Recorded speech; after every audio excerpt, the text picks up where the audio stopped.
ಓಂ ಶ್ರೀ ಗುರು ಬಸವಲಿಂಗಾಯ ನಮಃ. ಸರ್ವರಿಗೂ ಶರಣು ಶರಣು. ಯೋಗ ಸೂತ್ರಗಳಲ್ಲಿ ನಿದ್ರಾವೃತ್ತಿಯ ಬಗ್ಗೆ ನಿನ್ನೆ ತಿಳ್ಕೊಂಡಿದ್ದಾಗಿದೆ. ಅದು 10ನೇದು. ಇವತ್ತು 11ನೆಯ ಸೂತ್ರ ಸ್ಮೃತಿ ಬಗ್ಗೆ ಹೇಳ್ತಾರೆ. ಇದು ವೃತ್ತಿಗಳಲ್ಲಿ ಕೊನೆಯದು ಸ್ಮೃತಿ. ಸ್ಮೃತಿ ಅಂದರೆ ನಿಮಗೆಲ್ಲ ಗೊತ್ತು. ಏನು ಸ್ಮೃತಿ ಅಂದರೆ? ನೆನಪು. ನೆನಪು ಬರ್ತಕ್ಕಂಥದ್ದು. ಏನು ನೆನಪು ಬರ್ತಕ್ಕಂಥದ್ದು? ಅದನ್ನು ಸೂತ್ರ ರೂಪದಲ್ಲಿ ಹೇಳ್ತಾರೆ. ಅನುಭೂತ ವಿಷಯ ಸಂಪ್ರಮೋಷಃ ಸ್ಮೃತಿ. ಅನುಭೂತ ಅಂದರೆ ಅನುಭವಿಸಿದ, ಈಗಾಗಲೇ ಕಳೆದು ಹೋಗಿರ್ತಕ್ಕಂಥದ್ದು, ಅನುಭವಿಸಿರ್ತಕ್ಕಂಥದ್ದು. ಅನುಭೂತ ವಿಷಯ. ವಿಷಯ ಅಂದರೆ ಗೊತ್ತು ನಿಮಗೆಲ್ಲ, ಇಂದ್ರಿಯಗಳು ಮತ್ತು ತನ್ಮಾತ್ರೆಗಳು ಸೇರಿಕೊಂಡು ಏನು ನಾವು ಅನುಭವಿಸ್ತೀವಲ್ಲ ಅದಕ್ಕೆ ವಿಷಯ ಅಂತ ಕರೀತಾರೆ. ಶಬ್ದ, ಸ್ಪರ್ಶ, ರೂಪ, ರಸ, ಗಂಧ. ಕಿವಿ, ಚರ್ಮ, ಕಣ್ಣು, ನಾಲಿಗೆ, ಮೂಗು. ಹೀಗೆ ಒಂದೊಂದಕ್ಕೆ ಒಂದೊಂದು ವಿಷಯ ಇದೆ. ಅದು ಅನುಭವಿಸೋದ್ರಲ್ಲಿ ಸುಖ ಇದೆ. ವಿಷಯ ಸುಖ ಅಂತ ಕರೀತಾರೆ. ಸೆನ್ಶುವಲ್ ಪ್ಲೆಷರ್ ಅಂತ ಕರೀತಾರೆ.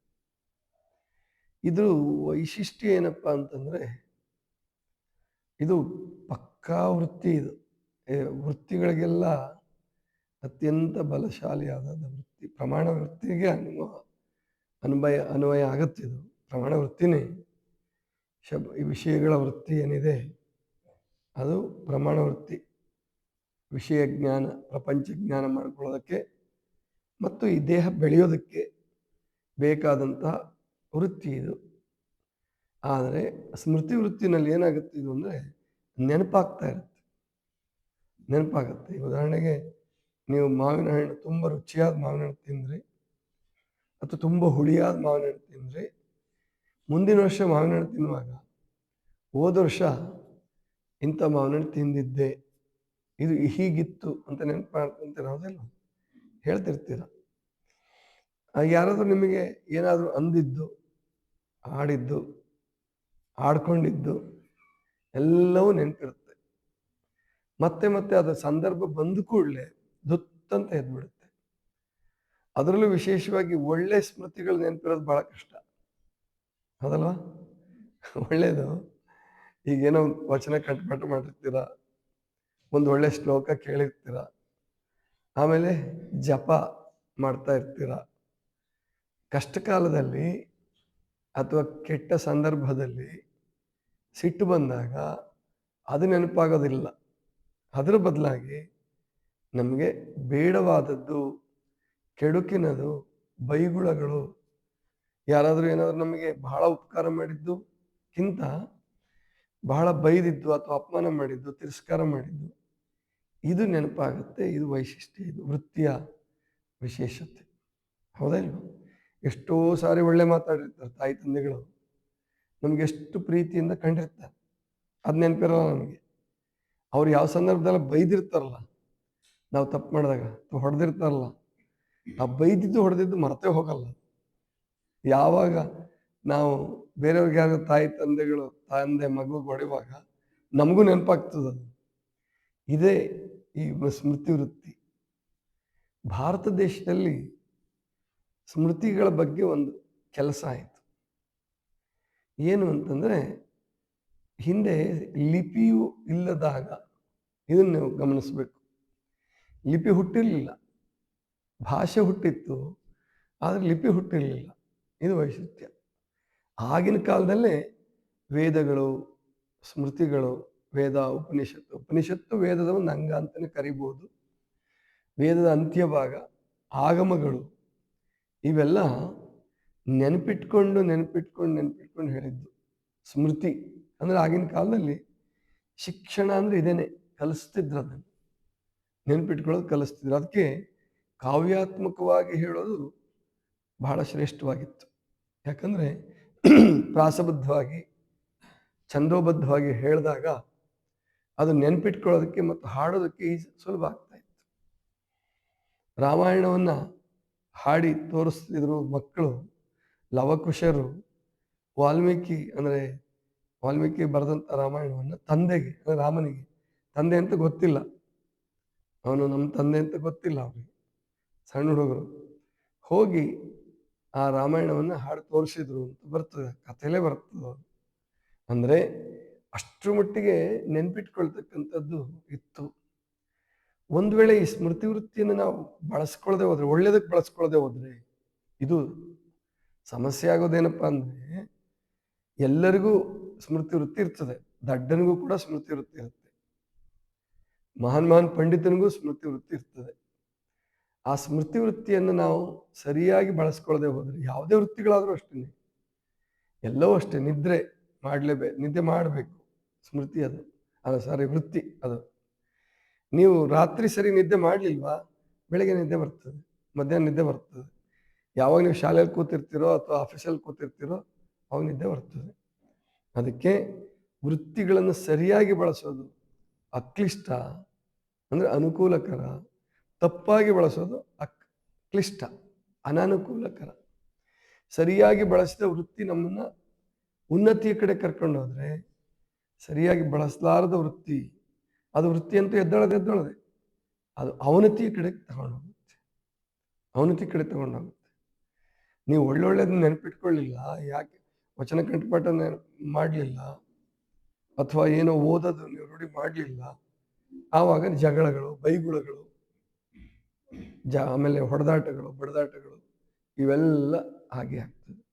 ಅದ್ರ ಬದಲು ಓದೋದು, ಬರೆಯೋದು, ರಚನೆ ಮಾಡೋದು, ಇವೆಲ್ಲ ವೃತ್ತಿಗಳೇ ಆದರೂ ಕೂಡ ಇದು ನಮಗೆ ಶಾಂತ ವೃತ್ತಿಯಾಗಿ, ಪರಸ್ಪರರನ್ನು ಪ್ರೀತಿಸುವಂಥದ್ದಾಗಿ, ಊರು ಕಟ್ಟೋದು, ರಾಜ್ಯ ಕಟ್ಟೋದು, ದೇಶ ಕಟ್ಟೋದು, ಧರ್ಮ ಸ್ಥಾಪನೆ ಮಾಡೋದು, ಇವೆಲ್ಲವಕ್ಕೂ ಸ್ಮೃತಿ ವೃತ್ತಿ ಕಾರಣ ಆಗ್ತದೆ. ಒಬ್ಬ ಧರ್ಮಸ್ಥಾಪಕನೂ ಕೂಡ, ಪ್ರವಾದಿಯೂ ಸ್ಮೃತಿ ವೃತ್ತಿಯನ್ನು ಬಳಸಬೇಕು, ಇಲ್ಲದೆ ಹೋದರೆ ಸಾಧ್ಯ ಇಲ್ಲ. ಆದರೆ ಅವನು ಸ್ಮೃತಿ ವೃತ್ತಿಯನ್ನು ಬಳಸಿ ಅವನು ಧರ್ಮವನ್ನು ಕಟ್ತಾನೆ, ಒಳ್ಳೆಯದನ್ನು ಜಗತ್ತಿನ ತುಂಬ ಪ್ರಸಾರ ಮಾಡ್ತಾನೆ. ಅವನು ಕೊನೆ ತನಕ ನಮಗೆ ಸ್ಮೃತಿಯಲ್ಲಿ ಉಳಿತಾನೆ. ಈ ಬಸವಣ್ಣ, ಬುದ್ಧ, ಅದಕ್ಕಿಂತ ಹಿಂದೆ ಹೋದರೆ ಕ್ರಿಸ್ತಪೂರ್ವದಲ್ಲಿ, ಇವರೆಲ್ಲ ಕ್ರಿಸ್ತಪೂರ್ವದಲ್ಲಿ ಅದು, ಬುದ್ಧ ಆಗಲಿ, ಮಹಾವೀರ, ಅಷ್ಟಾವಕ್ರ, ಉಪನಿಷತ್ಕಾರ ಋಷಿಗಳು ಹೆಸರು ಗೊತ್ತಿಲ್ಲ, ಆದರೆ ಅವ್ರದ್ದು ಸೂರ್ಯಚಂದ್ರ ಇರೋ ತನಕ, ಭೂಮಿ ಇರೋ ತನಕ ನೆನೆಸ್ಕೊಂತೀವಲ್ವ, ಒಳ್ಳೆಯ ಸ್ಮೃತಿ ಅದು. ಅದೇ ಕೆಟ್ಟದ್ದನ್ನು ಹೇಳಿದರೆ ಅದು ಕೆಟ್ಟದ್ದಕ್ಕೇನು ಅಸ್ತಿತ್ವ ಕಡಿಮೆ ಇರ್ತದೆ, ಆದರೆ ಅದು ಉಳಿಯುತ್ತೆ. ಇತ್ತೀಚೆಗೆ ಏನಾಗಿದೆ ಈ ಸ್ಮೃತಿ ವೃತ್ತಿ ಅಂದರೆ, ಮಾನಸಿಕ ಅಸ್ವಸ್ಥತೆಗೆ ಕಾರಣ ಆಗ್ತಾ ಇದೆ.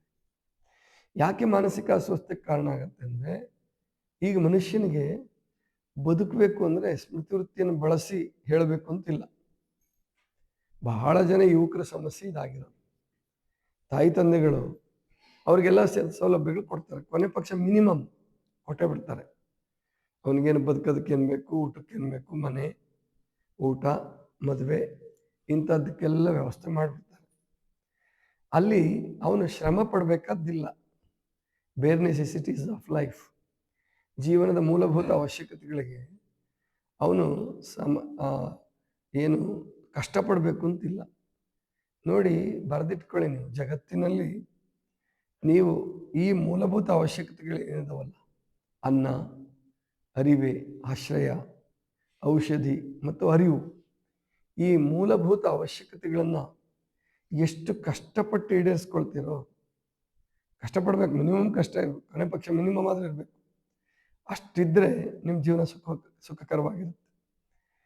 ಅದೇನಾದ್ರು ಸಿಕ್ಕಾಪಟ್ಟೆ ಗಳಿಸಿಕೊಂಡು, ಅಪ್ಪ ಗಳಿಸಿದ ಮಗನಿಗೆ, ಮಗ ಗಳಿಸಿದ ಮೊಮ್ಮಗನಿಗೆ, ಅಥವಾ ಅವನ ಮಗನಿಗೆ ಅವನು ಬಿಡ್ತಾ ಹೋದರೆ, ಅವರು ಯಾವಾಗ ತಿಂದ ಮೇಲೆ ಏನು ಮಾಡ್ಬೇಕು, ಇವಾಗ ಸುಲಭವಾಗಿ ಸಿಕ್ತು, ರಾತ್ರಿದೇ ಕರಗಿಲ್ಲ, ಇನ್ನು ಬೆಳಿಗ್ಗೆ ತಿಂಡಿ ತಿಂದ, ಅದು ಸುಖವಾಗಿ ಸಿಕ್ತು, ಚೆನ್ನಾಗಿ ಸಿಕ್ತು, ಏನು ಮಾಡಬೇಕು, ಏನಾದ್ರು ಮಾಡಬೇಕು.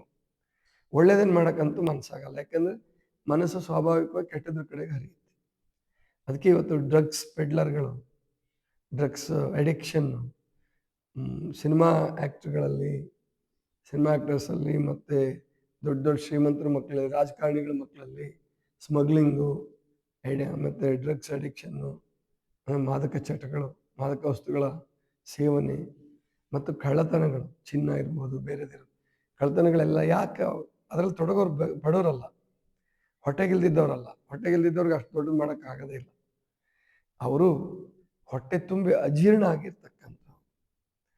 ಅದಕ್ಕೆ ಈ ಜಗತ್ತು ಸ್ವರ್ಗದ ಆಗಬೇಕಾದ್ರೆ ಅದನ್ನೇ ಹೇಳಿದ್ದು ಶರಣರು, ಕಾಯಕವೇ ಕೈಲಾಸ. ಪ್ರತಿಯೊಬ್ಬರು ಕಾಯಕ ಮಾಡಿ. ಕಾಯಕ ಮಾಡುವಾಗ ಸ್ಮೃತಿ ವೃತ್ತಿ ಕೆಡಕ್ಕೆ ಸಾಧ್ಯ ಇಲ್ಲ. ಒಂದು ವೇಳೆ ಕೆಟ್ಟರು ಅದನ್ನು ಆಚರಣೆ ಮಾಡಕ್ಕೆ ಬರಲ್ಲ. ಈಗ ಒಬ್ಬ ಕಾಯಕ ಮಾಡ್ತಿದ್ದಾನೆ, ಶ್ರಮ ಪಡ್ತಿದ್ದಾನೆ, ಕೆಟ್ಟದ್ದು ನೆನಪಾಯ್ತು ಅವನಿಗೆ. ಕೆಟ್ಟದ್ದು ನೆನಪಾದಾಗ ಅವನು ಹೊಟ್ಟೆಪಾಡಕ್ಕೆ ದುಡಿತಾ ಇರಬೇಕಾದ್ರೆ ಕೆಟ್ಟದ್ದು ನೆನಪಾಯಿತು ಅಂತ ಕೆಲಸ ಬಿಟ್ಟು ಹೋಗೋಕ್ಕಾಗಲ್ಲ, ಅವನು ಕಾಯಕ ಬಿಟ್ಟು ಹೋಗೋಕ್ಕಾಗಲ್ಲ. ಆವಾಗ ಅದು ಅಡಗ್ಬಿಡುತ್ತೆ. ಆ ಕೆಟ್ಟದ್ದು ನಮ್ಮಲ್ಲಿ ಬಂದಾಗ ಅದಕ್ಕೆ ಆಚರಣೆಗೆ ಅವಕಾಶ ಸಿಗದೆ ಹೋದರೆ ಅಡಿಗೆ ಬೇರೆ ವೃತ್ತಿಯಾಗಿ ಪರಿವರ್ತನೆ ಆಗ್ತದೆ. ಕೆಟ್ಟ ಸ್ಮೃತಿ ಮುಂದೆ ಪ್ರಮಾಣ ವೃತ್ತಿಯಾಗಿ, ಅದೇ ಶಕ್ತಿ ಪ್ರಮಾಣ ವೃತ್ತಿಯಾಗಿ ಅಥವಾ ವಿಕಲ್ಪವಾಗಿ, ಅಂದರೆ ಕನಸು ಕಂಡು ಅವನು ಕೊಂದಂಗೆ ಕನಸು ಕಾಣೋದು, ಅವನಿಗೇನೋ ಶಿಕ್ಷೆ ಕೊಟ್ಟಂಗೆ ಕನಸು ಕಾಣೋದು, ಚೆನ್ನಾಗಿ ಬೈದಂಗೆ ಕನಸು ಕಾಣೋದು, ವಿಕಲ್ಪ ಇದು. ಆಗ ಸ್ಮೃತಿ ವೃತ್ತಿ ಹೋಗಿ ವಿಕಲ್ಪ ವೃತ್ತಿ ಆಗ್ಬಿಡುತ್ತೆ. ಅರ್ಥ ಆಯ್ತಲ್ವ? ಬದಲಾವಣೆಗೆ ಅದು ಅರ್ಥ ಆಯ್ತು ನಿಮಗೆ. ಆವಾಗ ಅವನಿಗೂ ಅಪಾಯ ಇಲ್ಲ, ಸಮಾಜಕ್ಕೂ ಅಪಾಯ ಇಲ್ಲ. ಅದಕ್ಕೆ ಹೇಳೋದು ಎಂಟಿ ಬ್ರೈನ್, ಏನಂತ, empty mind, empty mind is devil's workshop. ಖಾಲಿ ಮನಸ್ಸು, ಕೆಟ್ಟ ಮನಸ್ಸು ಅದು ದೆವ್ವದ ಕಾರ್ಖಾನೆಯಾಗೆ ಆಗುತ್ತೆ. ಕೆಟ್ಟದ್ದು ಮಾಡ್ತಾರೆ. ಕೊಲೆ, ಸುಲಿಗೆಗಳು, ಅತ್ಯಾಚಾರಗಳು, ಭ್ರಷ್ಟಾಚಾರಗಳು ನಡೆಯೋದು ಬಡವರಲ್ಲ, ಮಧ್ಯಮ ವರ್ಗದವರಲ್ಲೂ ಅಲ್ಲ. ಈಗ ಅಧಿಕಾರಿಗಳ ಮೇಲೆ ದಾಳಿ ಮಾಡ್ತಿರ್ತಾರೆ. ಆ ಅಧಿಕಾರಿಗಳು ಅವರ ಇತಿಹಾಸ ನೋಡಿಬೇಕಾದ್ರೆ ಯಾರು ಸಂಪತ್ತನ್ನು, ಅಂದರೆ ಸಂಬಳಕ್ಕಿಂತ ಹೆಚ್ಚು ಸಂಪತ್ತು ಇಟ್ಟುಕೊಂಡಿರ್ತಾರೋ ಅವರು ವೃತ್ತಿ ಕೂಡ ಸರಿ ಮಾಡ್ತಿರಲ್ಲ, ಕೆಲಸ ಪ್ರೊಫೆಷನ್ ಸರಿಯಾಗಿ ಮಾಡ್ತಿರಲ್ಲ. ಸುಮ್ಮನೆ ಯಾರ್ದೋ ಚೇಲಾಗಳಾಗಿ, ಚಮಚಗಳಾಗಿ ಅಡ್ಡಾಡ್ತಾ ಸುಮ್ಮನೆ ಹೆಸರಿಗಷ್ಟೇ ಅಟೆಂಡೆನ್ಸ್ ಹಾಕ್ಕೊಂತ ಅವರು ಭ್ರಷ್ಟಾಚಾರಿಗಳು ಆಗೋಗ್ಬಿಡ್ತಾರೆ. ಯಾಕೆಂದರೆ ಕೆಲಸ ಇಲ್ಲ ಸರಿಯಾಗಿ. ಆದ್ದರಿಂದ ಸ್ಮೃತಿ ವೃತ್ತಿಯನ್ನು ಸರಿಯಾಗಿ ಬಳಸ್ಕೊಳ್ಬೇಕು ಅಂದರೆ ನೀವೇನಾದರೂ ಒಂದು ಸಾಹಸ ಮಾಡಲೇಬೇಕು, ಒಳ್ಳೆಯದನ್ನು ಕಲೀಲೇಬೇಕು. ಒಳ್ಳೇದು ಕಲೀಲಿಲ್ಲ, ಕೆಟ್ಟದ್ದು ಬರ್ತದೆ. ಒಳ್ಳೆಯದನ್ನು ನೆನೆಸ್ಕೊಳ್ಳಲಿಲ್ಲ, ಕೆಟ್ಟದ್ದು ನೆನಪಾಗ್ತದೆ. ಅದಕ್ಕೆ ವೃತ್ತಿಗಳಿರ್ತಕ್ಕಂಥದ್ದು ನಮ್ಮ ಉದ್ಧಾರಕ್ಕಾಗಿ. ಶಕ್ತಿಯ ನಿಯಮ ಏನು ಹೇಳ್ತಿರ್ತೀನಿ ನಾನು, ರೋಗದ ವಿಷಯದಲ್ಲಿ ಬಂದಾಗಲೂ ಅದೇ ಹೇಳ್ತಿರ್ತೀನಿ. ಶಕ್ತಿಯನ್ನು ನೀವು ಸರಿಯಾಗಿ ಬಳಸ್ಲಿಲ್ವಾ ಅಧೋಮುಖವಾಗಿ ಹೋಗೇ ಹೋಗ್ತದೆ ಅದು. ಅದಕ್ಕೆ ಶಕ್ತಿಗೆ ಸುಮ್ಮನೆ ಇರೋಕ್ಕೆ ಬರಲ್ಲ. ಸುಮ್ಮನೆ ಇರೋದು ಶಕ್ತಿಯ ನಿಯಮ ಅಲ್ಲ. ಹಾಗೆ ವೃತ್ತಿ ನಿಯಮವೂ ಅಷ್ಟೇ.